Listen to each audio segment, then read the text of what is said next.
राहुल कलाडेंच्या भाजपच्या प्रवेशाच्या चर्चा आहेत। भाजपमध्ये मात्र धुसफूस सुरू आहे। निष्ठावंत कार्यकर्त्यांना डावलून आयात उमेदवार घेऊ नये असं म्हटलं जात आहे। इच्छुक उमेदवारांचा भाजपला इशारा आहे।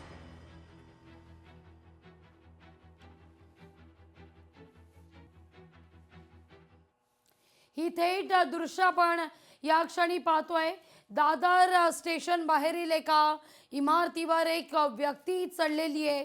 ही व्यक्ती कोण आहे, का चढली, कशी चढली, या सगळ्या संदर्भात मात्र आता तपास सुरू झालेला आहे। काहीतरी संवाद साधते ही व्यक्ती, इमारतीवर चढलेली आहे। संबंधित व्यक्ती ही मनोरुग्ण असल्याची माहिती, प्राथमिक माहिती ही मिळतीये, पण या सगळ्या संदर्भात अद्यापही अस्पष्टता कायम आहे।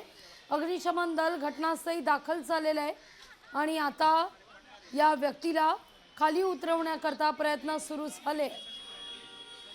ही दृश्य आपण पाहतोय। दादर स्टेशन बाहेर ही इमारत आहे आणि तिथं ही व्यक्ती चढलेली आहे एका इमारतीवर। या व्यक्तीला खाली उतरवण्याचा प्रयत्न। रहिवाशी परिसर आहे हा सगळा आणि ही रहिवाशी इमारत।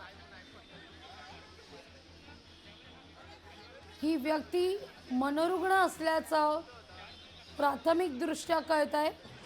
अद्याप या सगळ्या संदर्भात सुस्पष्टता नाही।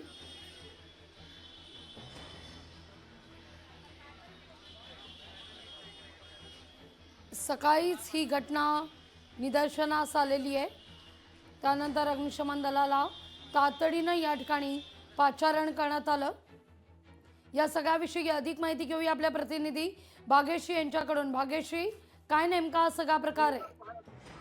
नक्कीच एक इसम आहे, ह्याचं नाव अजून कळू शकलेलं नाहीये, मात्र आपण दृश्यांच्या माध्यमातून बघू शकतो की तो एका बिल्डिंगच्या कठड्यावर बसलेला पाहायला मिळतोय आणि जवळपास 2 तासापासून हा सगळा प्रकार याचा सुरू आहे।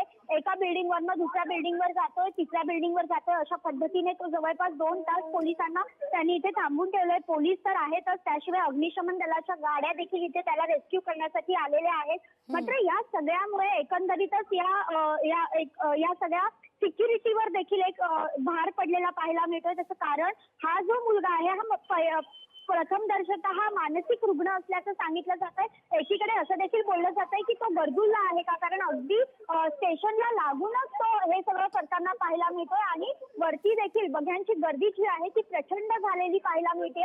आता सध्या आपण जिथे उभे आहोत तो दादर स्टेशनचा हा परिसर आहे। अगदी दादर स्टेशनला लागूनच ही सगळी घटना जी आहे ती सुरू आहे।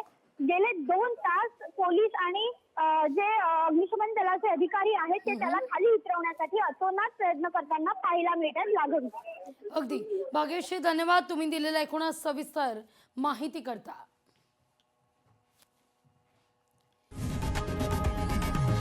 लोकशाही मराठी ऐका, पहा, जागरूक रहा।